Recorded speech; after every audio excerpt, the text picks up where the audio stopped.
News with Narsaiah తాత చెప్పే జ్యోతిష్యం ఏందో ఇవాళ మనం పూసగుచ్చినట్టుగా అరుచుకుందాము. ముందుగాల మహాపత్రికను తీసుకుంటే ఇక మరి ఆహా జనతా గ్యారేజ్లా బీఆర్ఎస్ మారింది. వరంగల్ సభ చరిత్రలో నిలిచిపోతుంది. ఎలకతుర్తిలో కేటీఆర్. ఇక మరి కోల్యాగా ఇక బాగానే తాన్లాడుతుంది. వరంగల్లో సభ పెట్టబోతున్నాం. 25 ఏళ్ళ పండుగ. 25 ఏళ్ళ పండుగ కొండంత పండుగ చెయ్యాలి అని ఇక ఈ రైతుల పంట పొలాలు ఏమైపోని, గెట్లు ఏమైపోని, పాపం వాళ్ళకు నీళ్ళు వచ్చే దేవాదుల కాలువలు మాత్రం ఏడి కాడికి మట్టసంగా పూడ్చిపెట్టిరట అని పాడైపోరుగారా శంకర భగవంత. ఎంత పని చేస్తుంది మీ మీటింగు చల్లకుండా, మీ మీటింగుతో ఏం ఉద్ధారకం చేస్తారు, ఏం ఉద్ధరిస్తారు, ఏం వెలుగబెడతారు, ఏం కథ. కానీ ఇవాళ న్యాలంగా మా దేవతల కాలువలను ఏడి కాడికి పగ్గం పాడు చేసి పూడ్చిర్రు. మాకు నీళ్ళు ఎట్లా రావాలి, మా పంట పొలాలు ఎట్లా పండాలి, రేపు మా కథ ఏంది, మళ్ళీ దీన్ని మేము ఏ రకంగా మళ్ళీ జేసీబీలు పెట్టి మళ్ళీ ఉల్టా ఖర్చు పెట్టి చేయించుకోవాలన్నా అసలు ఏంది మీ ఉద్ధారకము, మీ స్వార్థం కోసం మా పంట పొలాల పగ్గం పాడు చేస్తారని రైతులు రోడ్లు ఎక్కి గోలు పెడుతుర్రు. ఇక వీళ్ళు రైతులు అంటే వీళ్ళకు పంచప్రాణమే. రైతులు అంటే కల్వకుంట్ల కుటుంబం వాళ్ళకు ఊపిరి, పంచప్రాణము. మరి గసవంటోళ్ళు మరి రైతుల ఉసురు ఎట్లా ఏ రకంగా చేసిర్రు అంటే వీళ్ళు ఎట్టడైనా చేసి రైతులు ఏమన్నా పోని, మంది కొంపలు ఏమన్నా కానీ, మంది ఎట్టపోయినా ఎక్కడ పోయినా ఏ గంగడ కలిసిపోయినా ఏం లేదు. కానీ మనం మాత్రం సభ పెట్టుకోవాలి, బ్రహ్మాండంగా 10వ పరకో ఇచ్చి జనాలను గుంజుకొచ్చి మన బలం మన బలగం అని చాటి చెప్పాలి అన్నట్టుగా ఇక వీళ్ళు ఉపాయం చేసిర్రు. ఇంకా వీళ్ళ కథ ఏందనుకుంటున్నావు, ఆయన హుజూరాబాద్ ఎమ్మెల్యే కౌశిక్ రెడ్డి. వామ్మో ఆ కోల్యాగా ఏకంగా ఎంత కాడు దిగబడదో ఎరికేనా. కుచ్చనాలకే అసలు పెట్టిందట, 50 లక్షల కుచ్చనాలకే. ఇగో మేము మీటింగు పెట్టుకుంటున్నాం ఎలకతుర్తిలా వరంగల్లా, మరి షెడ్డో పాటో ఖర్చులు కావాలి కదా. మరి ఆ ఖర్చులు కావాలంటే మరి ఎట్లా ఏంది ఏం కదా, ఇక మరి నేను ఎమ్మెల్యేనైతే అని ఇక మరి ఒక పెద్ద మనిషి కాడు పోయి బెదిరించిండట. 50 లక్షలు డిమాండ్ చేసిండట మా బీఆర్ఎస్ సభకు 25 ఏళ్ళ పండుగకు.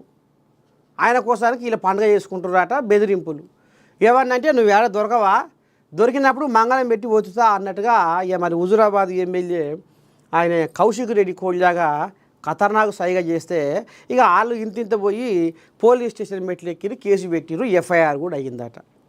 గిది కథ వీళ్ళది.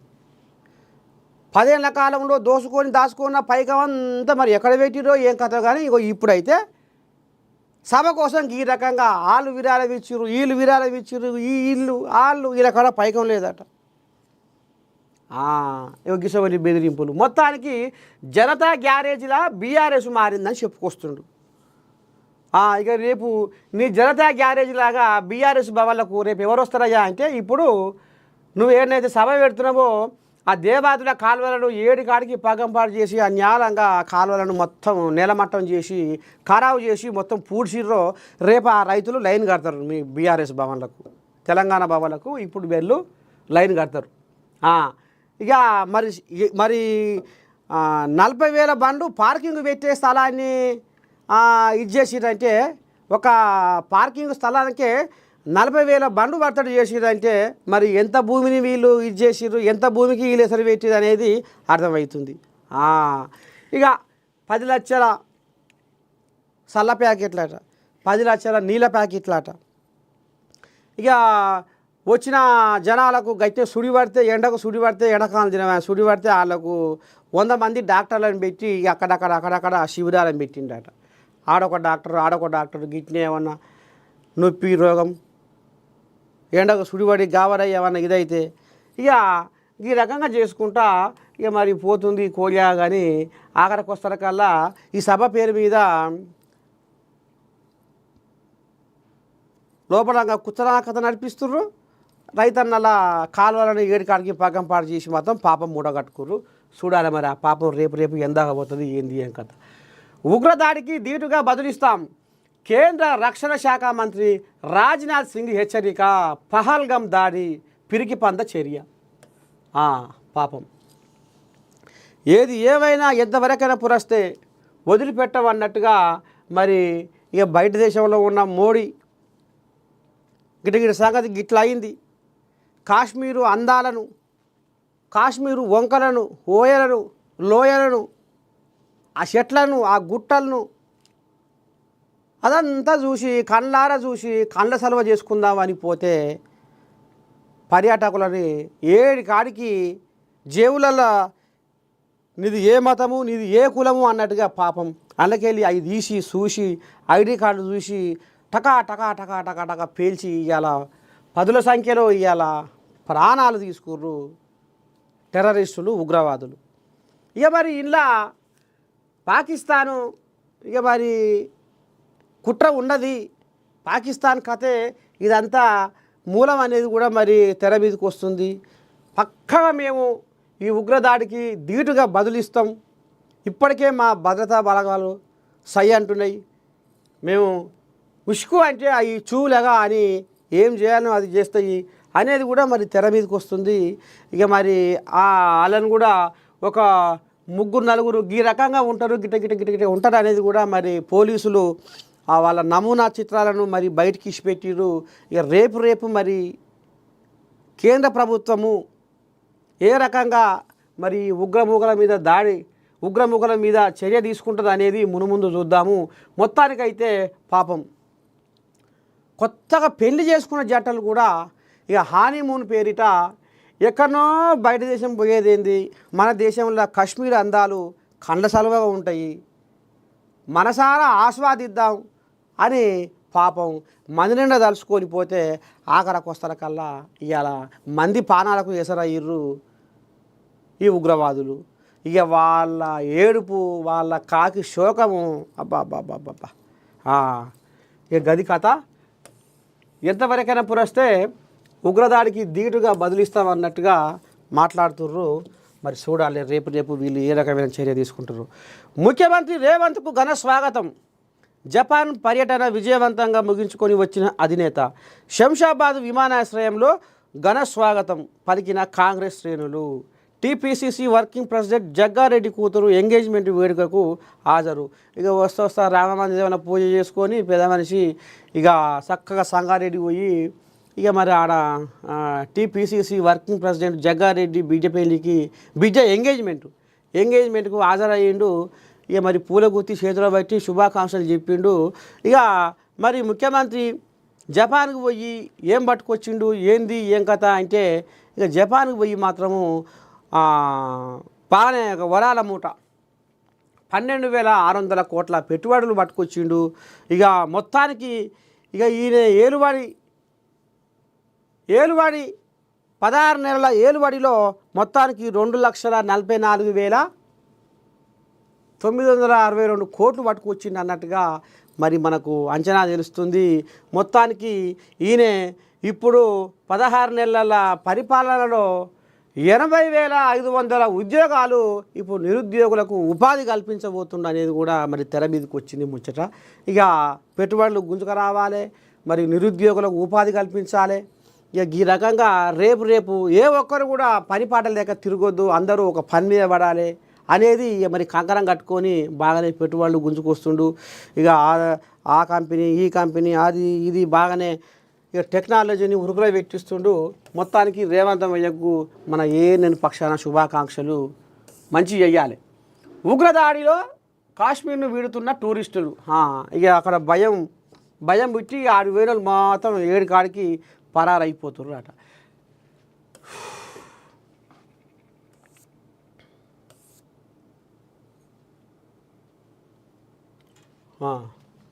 కర్యగుట్టల్లో టెన్షన్, దండకారణ్యంలో తుపాకుల మోత, చుట్టుముట్టిన 3,000 మంది పోలీసులు. ఛత్తీస్గఢ్ తెలంగాణ పోలీసుల సంయుక్త భారీ ఆపరేషన్. ఇక ఈ కర్యగుట్టలలో కూడా ఇది ఛత్తీస్గఢ్ తెలంగాణ సరిహద్దుల్లో ఉన్న ఈ కర్యగుట్టలల్లో ఇక మరి 1,000 మంది మావోయిస్టులు ఉన్నారు అన్నట్టుగా ఇక వీళ్ళను ఇప్పటికే దేశంలో మావోయిస్టుల లిస్టు, వాళ్ళ కుటుంబం, అసలు మావోయిస్టులు లేని దేశంగా తయారు చేయాలనేది కేంద్ర ప్రభుత్వం కంకణం కట్టుకుంది. మరి ఇప్పటికే వాళ్ళు మూత మోగిస్తుర్రు. ఇక ఈ ములుగు ఏదైతే ములుగుకు 100 కిలోమీటర్ల దూరంలో ఉన్న ఛత్తీస్గఢ్, ఈ తెలంగాణ సరిహద్దుల్లో కర్రెగుట్టలల్లా 1000 మంది మావోయిస్టులు ఉన్నారనేది వాళ్ళు మరి కూంబింగ్ మొదలుపెట్టిర్రు. ఇక్కడ ఆ డ్రోన్ కెమెరాలు ఇక మరి ఆడంగా ఈడంగా తిరిగి తిరిగి ఇక మరి ఆ గుట్టలు, ఆ చెట్లు, ఆ లోయలు, ఆ వంపులు, ఆ వర్యలు అదంతా ఆ స్థావరాల మీద మరి వీళ్ళు అంత నిఘా పెట్టిరు. వీళ్ళు ఎక్కడ ఉన్నారు, ఏంది ఏం కథ అన్నట్టుగా. మరి ఇదంతా చేస్తుంటే వాళ్ళు ఇంకేడగనా బారిపోతురా ఏంది ఏం కథ అనేది కూడా చుట్టూ మాత్రం గేరేసుకోరట. అంతా అడ్డల మీద ఫలానా అడ్డ అని ఆ అడ్డల మీద మరి పోలీసు బలగాలను పెట్టి మొత్తానికి ఇక వాళ్ళని పొతం పెట్టాలని ఇప్పుడు కేంద్రం ఆలోచన చేస్తున్నది. మావోయిస్టులు మొత్తమే లేకుండా చేయాలనేది ఇక వీళ్ళు కంకణం కట్టుకుర్రు. చూడాలి మరి ఈ ఆపరేషన్ మరి ఎందాక పోతుంది, ఏమవుతుంది, ఏంది ఏం కథ అనేది చూద్దాం. ఇగో పహల్గం దాడి సూత్రధారి వీడేనట సైఫుల్లా సాజిద్. పాక్ ఆర్మీ హస్తం, ఇజ్రాయిల్పై హమాస్ చేసిన దాడి తరహాలో దురాఘాతం. ఇగో ఈ బజవాజ్ గాడే ఇలా ప్రధాన సూత్రధారుడు అనేది కూడా మరి తెర మీదకి వస్తుంది, చూడాలి. పిసిసి పరిశీలకుల నియామకం. పరిశీలకులుగా ఎమ్మెల్యేలు, ఎమ్మెల్సీలు, కార్పొరేషన్ చైర్మన్లు. సంస్థాగత ప్రక్రియ మొదలుపెట్టిన మీనాక్షి నటరాజన్. గ్రామ స్థాయి నుండి పార్టీ పటిష్టం, మహిళలకు మరిన్ని అవకాశాలు. మే 20వ తేదీలోగా గ్రామ మండల స్థాయి అభిప్రాయ సేకరణలు పూర్తి. ఫైనల్ చేయనున్న పిసిసి. గుజరాత్ మోడల్లో డిసిసిల ఎంపిక త్వరలో. ఏఐసిసి పరిశీలకులు.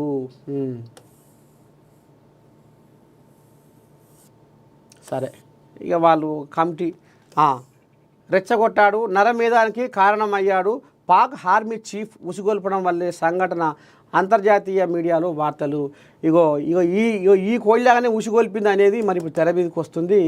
ఇగో ఈయనేనాట ఇప్పుడు కాశ్మీర్లో ఉన్న ఏదైతే జరిగిందో ఉగ్రవాదుల దాడి అలా మరి ఈయనే కారకుడు అనేది అనుకొస్తారు. చూడాలి మరి ఎట్టెట్టవుతుందో ఏం కథో, వీళ్ళు ఏ రకంగా మరి ధీటుగా బదులిస్తారో చూద్దాం. పాకిస్తాన్తో తెగదెంపులు. ఇక కథ ఇందాక వచ్చింది కాబట్టి పాకిస్తాన్లకు ఇక నో ఎంట్రీ. పాకిస్తాన్ వాళ్ళు మన భారతదేశం వచ్చేది లేదు. మన భారతదేశంలో ఉన్న పాకిస్తాన్ పౌరులు ఇక మరి వాళ్ళని తోక కోసి ఎర్రగా కర్రు కాల్చి వాదపెట్టి తోలాలి వాళ్ళ దేశానికి అనేది తలుచుకుర్రాట. పర్యాటకులు, పౌరులు ఎవరున్నా వెళ్ళిపోవాలని ఆదేశం.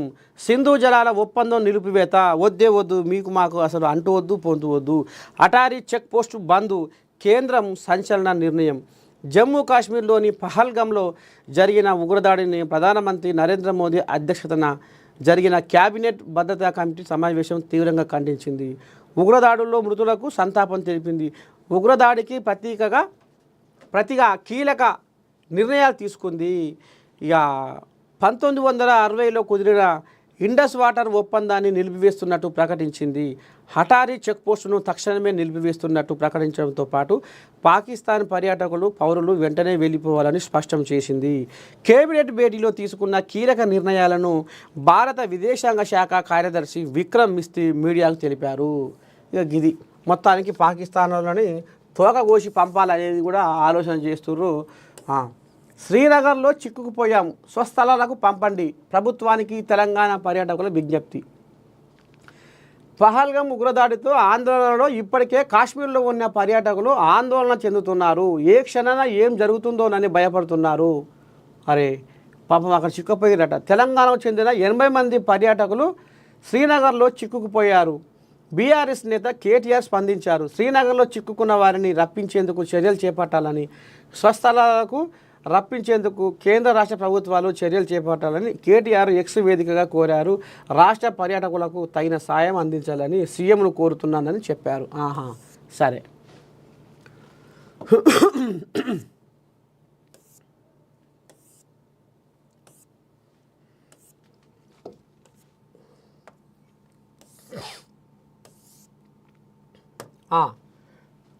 నమస్తే తెలంగాణ. ఏముందయ్యా, ఏమొచ్చిందో చూద్దాం.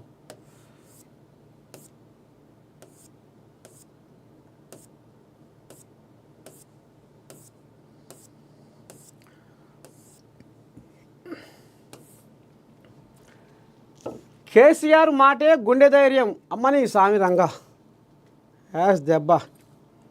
కేసీఆర్ మాటే గుండె ధైర్యం, గులాబీ జెండానే తెలంగాణకు భరోసా.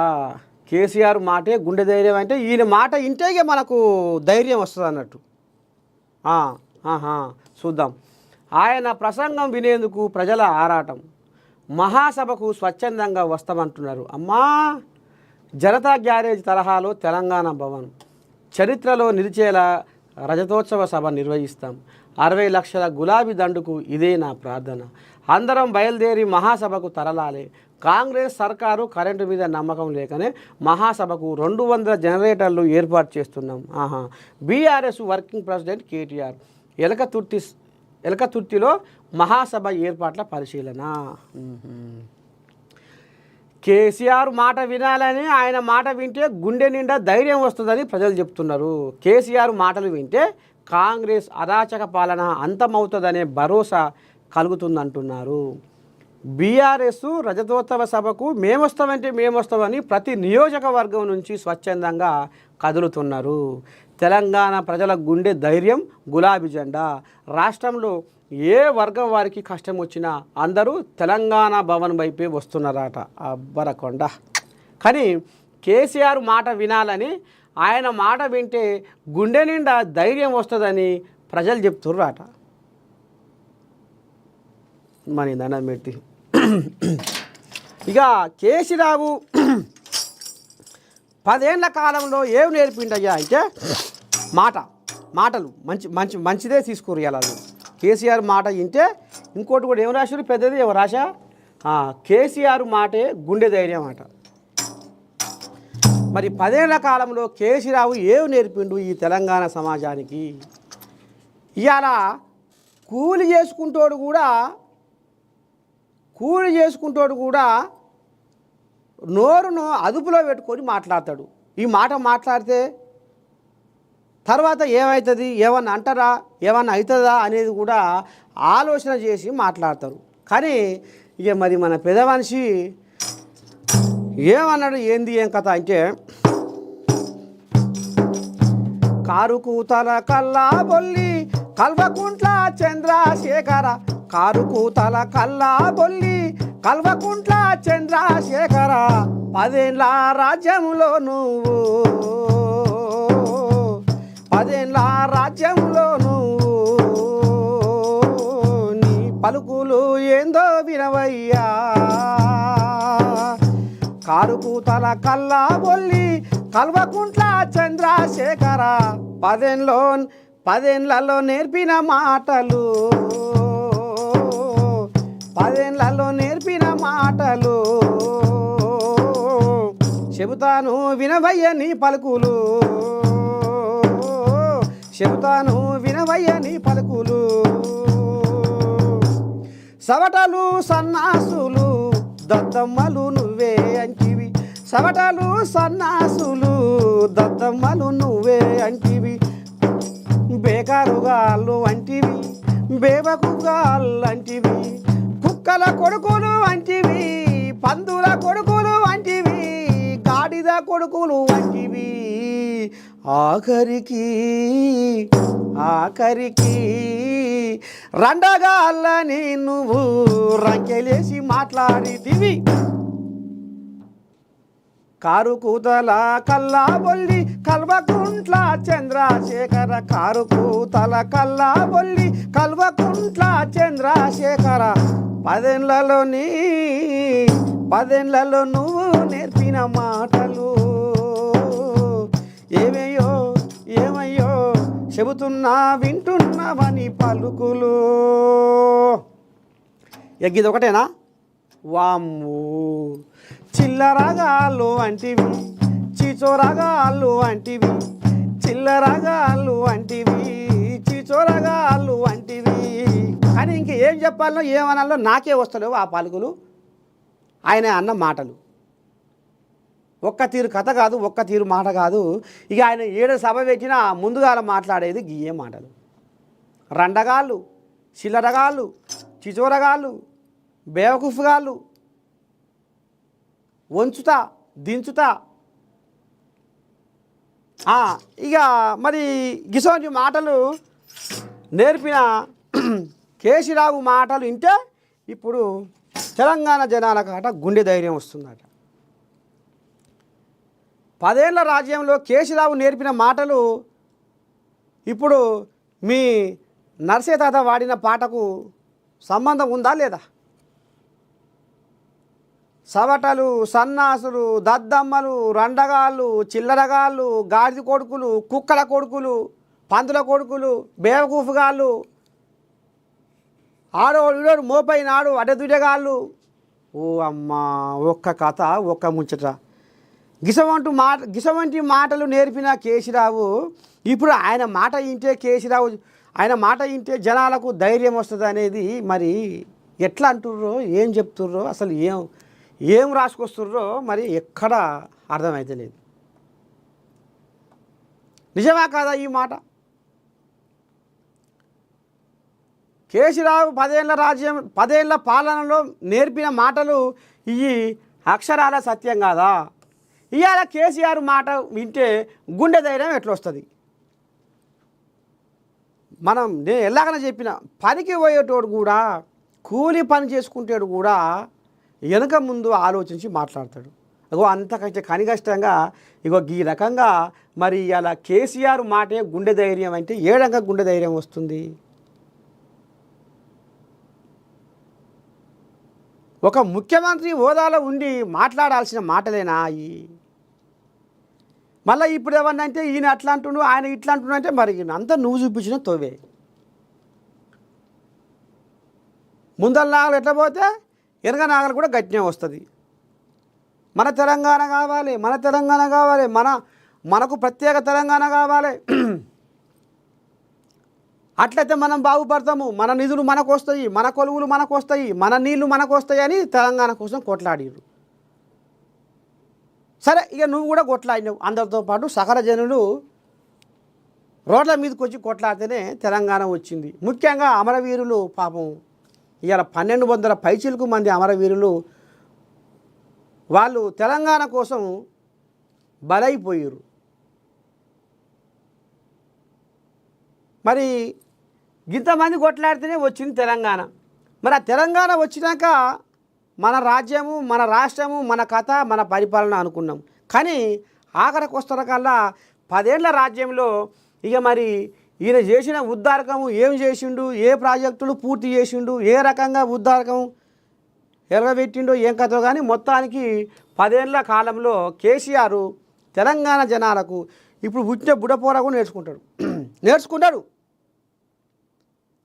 బుడ్డపోరగల కానించి ఈయన మైకల ముందర మాట్లాడి ఇక అడ్డమైన బొల్లి కూతలు, కళ్ళబొల్లి మాటలు, సిగ్గు లేదు, లజ్జ లేదు, అది లేదు, ఇది లేదు, మానం లేదు, మర్యాద లేదు, సౌటలు, సన్నాసులు, దద్దమ్మలు, చిల్లరగాళ్ళు, గాది కొడుకులు, కుక్కల కొడుకు, ఇక ఇదే పని. నోరు తెరిస్తే ఇదే పని. ఈ రకంగా తొవ్వ చూపించింది కాబట్టి ఇప్పుడు ఈ తొవ్వలో కొన్ని కోయిలాగా తయారైనాయి కావా? మరి ఇప్పుడు నువ్వు చూపించిన తొవ్వే కదా. నువ్వు అట్లా అన్నప్పుడు ఎదురు ఊరుకుంటాడా? ఇది ఇప్పుడు వీళ్ళేం రాసుకొచ్చిరయ్యా అంటే కేసీఆర్ మాటే గుండె ధైర్యము అనేది ఇప్పుడు వీళ్ళు రాసుకొచ్చారు. ఆయన ప్రసంగం వినేందుకు ప్రజలు ఆరాటపడుతున్నారు అంటే అయిపోయింది. ఆయన తెలంగాణ ఉద్యమంలో మసిముసి రెగ్గాయలు అమ్మినట్టుగా ఇక ఆయన ఇది అది అని ఆ సామెత ఈ సామెత అని తెలంగాణ సెంటిమెంట్ బుట్టిచ్చిండు. గద్దెనెక్కినాక కేసీఆర్ ఏం నేర్పిండు జనాలకంటే బూతు మాటలు నేర్పిండు అనేది తేడ తెల్లం అయిపోయింది.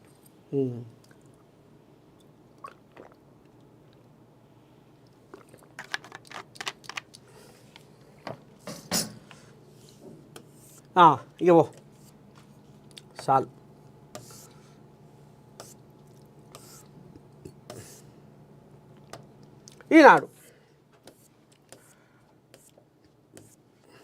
ఈనాడులో ఏం రాసుకొచ్చిరయ్యా? ఇది సీమాంతర కుట్రే.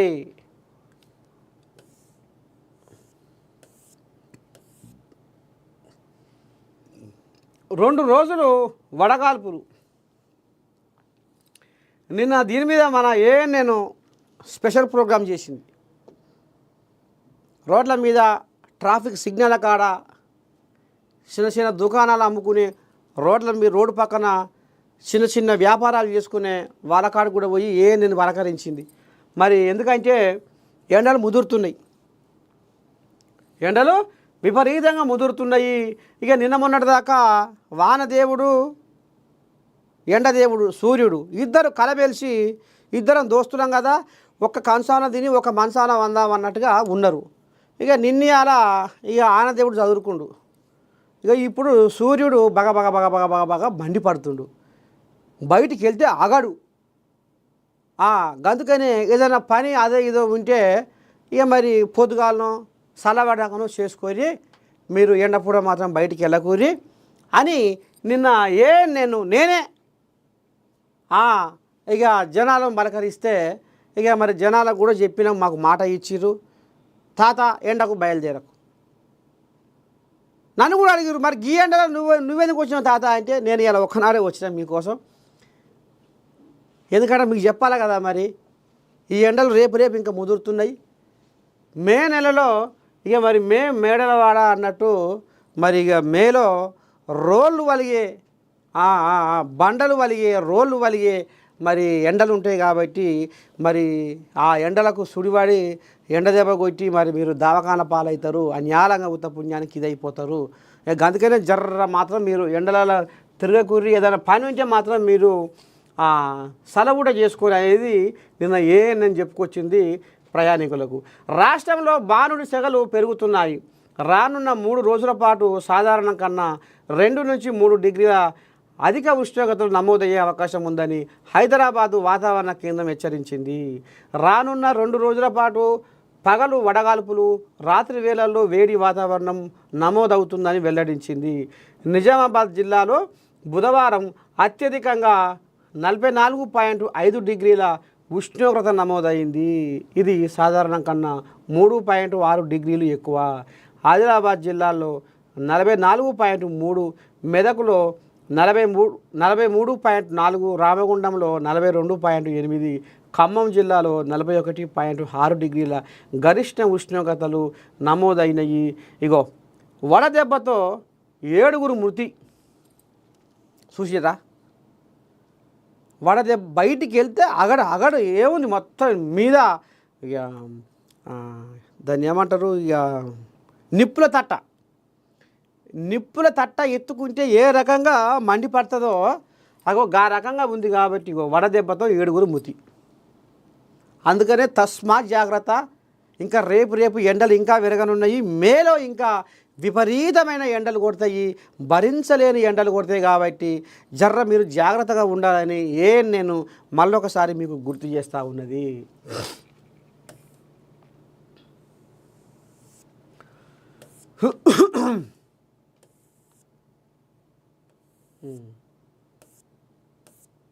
ఇంకేముంది,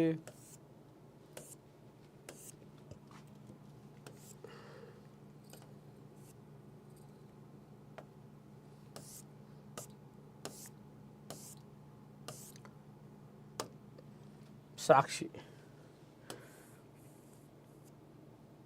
పాక్కు పంచ్, దౌత్య సంబంధాలకు కత్తెర, ఆ దేశ పౌరులకు వీసాలు రద్దు. ఇది చెప్పుకున్న ముచ్చటే. ఏ పంటలకు బీమా ఇవ్వాలి, ధరణి కష్టాలు తొలగించేందుకు భూభారతి, దళారులే రైతులుగా దోపిడీ. సిపిఐ కొనుగోలు కేంద్రాల్లో పత్తిని స్వయంగా రైతే విక్రయించాలి. ఒకవేళ కౌలు రైతులు పంట పండిస్తే తాత్కాలిక రిజిస్ట్రేషన్ చేయించి ఏఈఓల వద్ద మిస్సింగ్ డేటా కింద ధృవపత్రం తీసుకోవాలి. తర్వాత జిన్నింగ్ మిల్లు వద్ద ఫోటో దిగి పండించిన పత్తిని మార్కెటింగ్ శాఖ ద్వారా కాటన్ కార్పొరేషన్ ఆఫ్ ఇండియాకి విక్రయించాలి. వరంగల్ రీజియన్లోని ఓ జిన్నింగ్ మిల్లు వద్ద రైతుల పేరుతో దిగిన ఫోటోల్లో వార్తాపత్రికల మీద కవర్ పేజీల్లో ఉన్న సినిమా తారల ఫోటోలు, పత్రికల్లో వివిధ సందర్భాల్లో వచ్చిన ఫోటోలు కనిపించడంతో విజిలెన్స్ అధికారులు విస్తుపోయారు. ఇక చూసి కథ ఎంత ముద్దుగుందో. రైతుల పేరిట దళారుల పత్తి విక్రయాలు సహకరించిన సిసిఐ. మార్కెటింగ్ అధికారులు విజిలెన్స్ విచారణలో వెల్లడవుతున్న వాస్తవాలు. రైతు తెచ్చిన పత్తికి తేమ పేరిట కొనుగోలు కేంద్రాల్లో తిరస్కరణ. చూడ ఎన్ని కథలు ఉన్నాయో చూస్తుర్రా. బా అడుగడుగున సుడిగుండమైపోతుంది రైతన్న బతుకు. ఆ పత్తి కొనుగోలు చేసి అదే కేంద్రంలో అమ్మిన దళారులు. మరి అప్పుడు ఏముండదు, ఇక అప్పుడు తేమ గీమ ఏముండదు, ఏం కనరాదు అధికారులకు. దళారులు కొనకపోయినాక వాళ్ళ కంటికి ఏం కనపడదు. అదే రైతు కొనబోతే దాన్ని బూత దమ్మిటి ఇటు చూస్తారు. ఏడ తప్పు దొరికించుకోవాలి, ఏది ముంగట వేయాలి, ఏమొంకంటే ఏలొంక అన్నట్టుగా ఏది చూపించాలి. రైతు అంటే గంత చులకనైపోయిందిలా. క్వింటాలకు 1000 నుంచి 1500 వరకు లాభం. ఇప్పటికే 7 మార్కెటింగ్ అధికారులపై వేటు కాదు, వీళ్ళని ఏం చేసినా తప్పులేదు. పత్తి రైతుల ముసుగులో దళారులు అధికారులు కుమ్మక్కయ్యారు. వానాకాలం సీజన్కు సంబంధించిన పత్తి రైతుల పేరిట సాగించిన దందా విజిలెన్స్ అండ్ ఎన్ఫోర్స్మెంట్ విభాగం సాగిస్తున్న విచారణలో వెలుగు చూస్తున్నట్టు సమాచారం. వానాకాలం సీజన్లో 15,557 కోట్ల విలువైన 21 లక్షల మెట్రిక్ టన్నుల పత్తిని సిసిఐ కొనుగోలు చేస్తే అందులో చూద్దాం.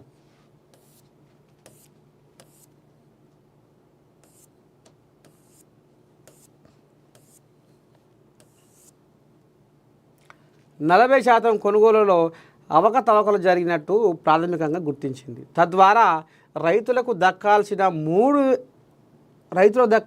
1,000 కోట్లు పక్కదారి పట్టినట్లు వెల్లడైంది. ఈ విచారణ నివేదికను ప్రభుత్వానికి చేరితే మార్కెటింగ్ శాఖతో పాటు సిసిఐ ఉద్యోగులు సిబ్బందే కాకుండా తాత్కాలిక రిజిస్ట్రేషన్ ధృవపత్రాలు ఇచ్చిన వ్యవసాయ శాఖ ఎక్స్టెన్షన్ అధికారులపై కూడా చర్యలు తప్పవని తెలుస్తుంది. సుక్క సుక్క చెమట రాల్చి పుడమి తల్లి ఎదను చీల్చి, సుక్క సుక్క చెమట రాల్చి పుడమి తల్లి ఎదను చీల్చి, ధరణికి శ్రీమంతం చేసి మాకలి అంతం చేసి, తీరొక్క పంట తీసి ఈ లోకము కడుపు నింపి, కష్టాన్ని నమ్ముకొని కాలమెల్లదీసె నీకు, కష్టాన్ని నమ్ముకొని కాలమెల్లదీసె నీకు. ఇగో గిట్ల అధికారులు దళారులు కుమ్మక్కయ్యి రైతన్నల కష్టాన్ని దోసుకుంటుర్రు. వీళ్ళని ఏం చెయ్యాలి? సర్కారు మరి ఏం చేయనున్నది? సర్కారు వీళ్ళ మీద ఏ రకంగా చర్య తీసుకుంటుందో ఏం చేస్తుందో కానీ మొత్తానికి దళారులు అధికారులు కుమ్మక్కయ్యి రైతన్న పండించిన పంట మార్కెట్కి వస్తే తేమ పేరు మీద వంకలు పెడుతురు. అదే దాన్ని మళ్ళా ఈ దళారులు కొనుగోలు చేసి మార్కెట్కి వస్తే ఏ సప్పుడు ఉండదు, ఇక సాపుగా పోద్ది. ఒక్కొక్క క్వింటల్ మీద 1000 నుంచి 1500 లాభం కొడుతురు ఈ దళారులు. అంటే ఇక ఈ దళారులు అధికారులు కుమ్మక్కయ్యి కమిషన్లకు కకృతి పడి ఈ రకంగా రైతన్నను నిలువున దోసుకుంటుర్రు. 28.46 లక్షల మంది రైతులు పంట పండిస్తే విక్రయించింది 8.58 లక్షల మంది. రాష్ట్రంలో వానాకాలం సీజన్లో ఎంత ఇది?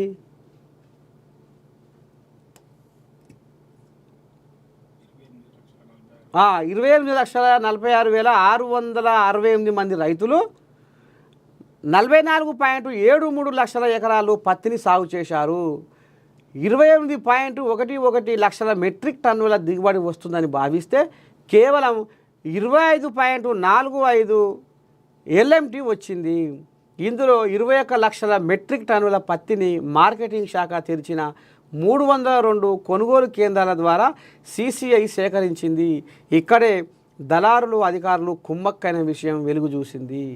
పత్తి విక్రయాల కోసం కనీసం 20 లక్షల మంది రైతులైనా రావాలి, కానీ కేవలం 8,85,894 మంది రైతులు మాత్రమే 21 లక్షల మెట్రిక్ టన్నుల పత్తిని విక్రయించినట్టు మార్కెటింగ్ శాఖ లెక్కల్లో చూపిస్తుంది. ఈ దందా ఉత్తర తెలంగాణలో సాగగా మహబూబ్ నగర్, వికారాబాదు, రంగారెడ్డి జిల్లాల్లో కొంత తక్కువగా ఉంది. ఇగో ఇది కథ. మొత్తానికి రైతు తెచ్చిన పత్తిని తిరస్కరించి దళారుల ద్వారా తిరిగి కొనుగోలు. ఎంత లజ్జతప్పిన పని చేస్తున్నారో చూడు అధికారులు. దీని మీద మొత్తం సర్కారు కన్ను పెట్టి ఖచ్చితంగా ఈ అధికారుల మీద, ఈ దళారుల మీద చర్య తీసుకోవాలని మనస్ఫూర్తిగా నేను కోరుకుంటా ఉంది.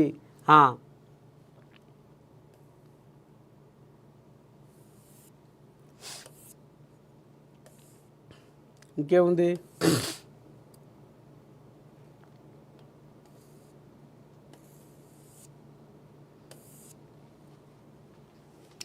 నాడు క్షీరధార, నేడు కన్నీటి వరద.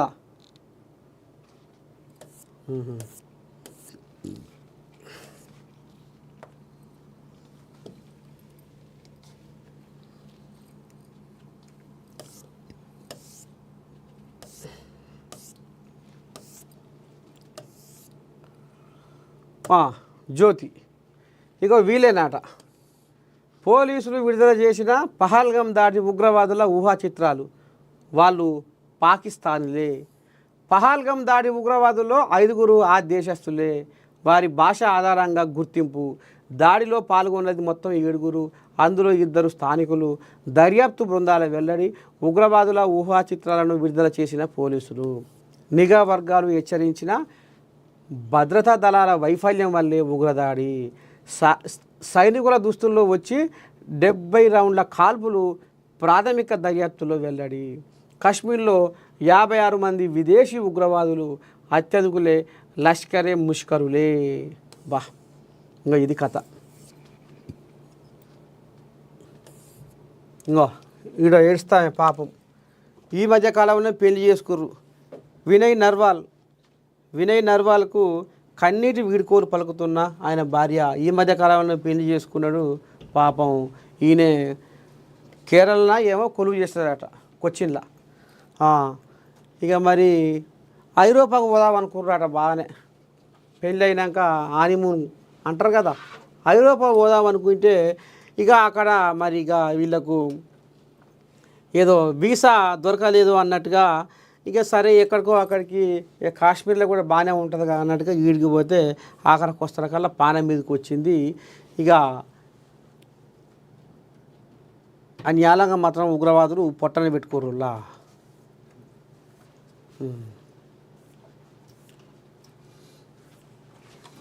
ఇంకేముంది ఇలా. పార్టీ నిర్మాణంలో సామాజిక న్యాయం, తద్వారా ఇతర రాష్ట్రాలకు ఆదర్శంగా నిలుద్దాం. బీజేపీ ఆర్ఎస్ఎస్ల సిద్ధాంతానికి ప్రాధాన్యం ఇవ్వాలి. కాంగ్రెస్తో నిమ్న వర్గాలకు న్యాయం. మీనాక్షి నటరాజన్. గాంధీ భవన్లో పిసిసి పరిశీలకులు, డిసిసి అధ్యక్షులతో భేటీ. క్షేత్రస్థాయి నుంచి పార్టీ నిర్మాణంలో సామాజిక న్యాయం పాటించడం ద్వారా ఇతర రాష్ట్రాలకు ఆదర్శంగా నిలుద్దామని కాంగ్రెస్ రాష్ట్ర వ్యవహారాల ఇన్ఛార్జి మీనాక్షి నటరాజన్ అన్నారు. సామాజిక న్యాయం రాజ్యాంగ పరిరక్షణే కాంగ్రెస్ సిద్ధాంతమని, దీన్నే ఆయుధంగా మార్చుకోవాలని అభిప్రాయపడ్డారు. గ్రామ, మండల, బ్లాక్ కమిటీల కూర్పు కోసం నియమితులైన 70 మంది పరిశీలకులు సహపరిశీలకులతో పాటు డిసిసి అధ్యక్షులతో బుధవారం గాంధీ భవన్లో మీనాక్షి నటరాజన్, టీపీసీసీ చీఫ్ మహేష్ కుమార్ గౌడ్ భేటీ అయ్యారు. ఈ సందర్భంగా మీనాక్షి నటరాజన్ మాట్లాడుతూ రాష్ట్రంలో చేపట్టిన కులగణనను కాంగ్రెస్ పార్టీ నమూనాగా దేశానికి చూపుతున్నామని చెప్పారు. గ్రామ స్థాయి నుంచి కమిటీల నిర్మాణంలో సామాజిక న్యాయాన్ని అమలు చేయాలని అహ్మదాబాద్ సిడబ్ల్యూసి సమావేశంలో నిర్ణయం తీసుకున్నారని గుర్తు చేశారు. ఈ నిర్ణయాన్ని తెలంగాణలోనే మొదటగా అమలు చేసి ఆదర్శంగా నిలుద్దామన్నారు. బీజేపీ ఆర్ఎస్ఎస్ సిద్ధాంతాలు ఉన్నత వర్గాలకు ప్రయోజనాన్ని కలిగించేవైతే కాంగ్రెస్ సిద్ధాంతం నిమ్న వర్గాలకు న్యాయం చేస్తుందన్నారు. అయితే ఈ విషయాన్ని ఆయా వర్గాలకు అర్థమయ్యేటట్టు చెప్పలేకపోతున్నామన్నారు. గ్రామ స్థాయి నుంచి కమిటీ నిర్మాణంలో సామాజిక న్యాయాన్ని అమలు చేసి ఆయా వర్గాల అభిమానం చూరగొనాలన్నది రాహుల్ ఉద్దేశం అన్నారు. బీజేపీ ఆర్ఎస్ఎస్ మాదిరిగానే కాంగ్రెస్ సైతం సిద్ధాంతానికి ప్రాధాన్యం ఇచ్చి ప్రజల్లోకి వెళ్లాల్సిన అవసరం ఉందన్నారు.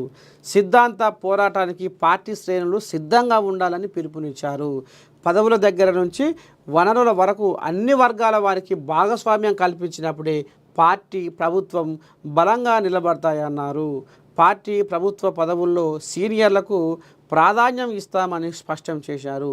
ఈ సందర్భంగా క్షేత్రస్థాయిలో పిసిసి పరిశీలకులు ఏ అంశాలపై సమీక్షలు నిర్వహించాలన్నది వివరించారు. ఇక ఈ రకంగా మొత్తానికి ఇదేంది మీనాక్షితో ఎమ్మెల్యే రాజగోపాల్ రెడ్డి భేటీ.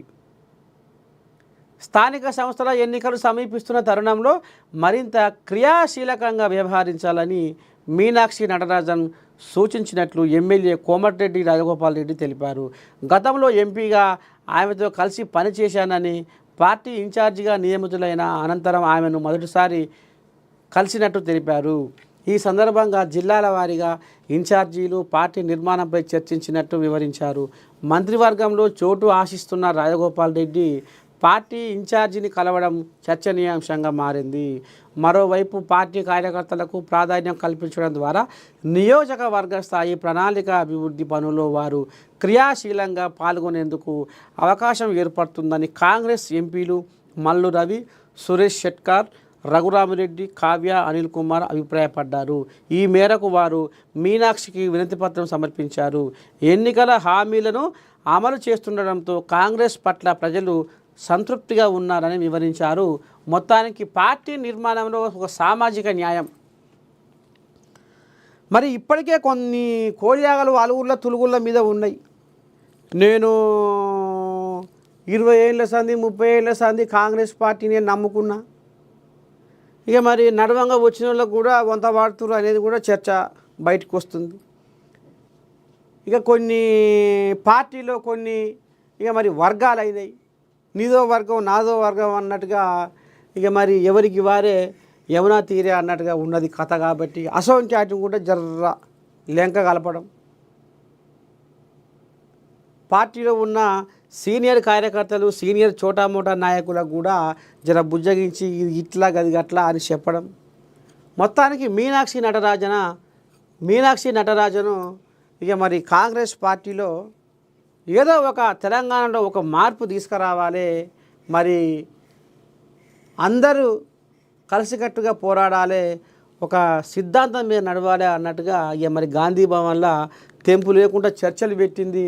నియోజకవర్గాల నుంచి చోటామోటా లీడర్ల కార్యకర్తల కారించి వెళ్ళి వాళ్ళకి జరిగిన అన్యాయం ఏంది, వాళ్ళు ఏం కోరుకుంటున్నారు, వాళ్ళకు ఏ విధంగా నచ్చజెప్పాలి, ఎట్లా ఏంది ఏం కథ అనేది ఇక కాంగ్రెస్ పార్టీ బలోపేతానికి మరి మీనాక్షి నటరాజను ఈ రకంగా ఇక గాంధీ భవన్లో మీటింగులు పెట్టి మొత్తాన్ని ఒక కొలిక్కి తీసుకొస్తుంది కాంగ్రెస్ పార్టీని.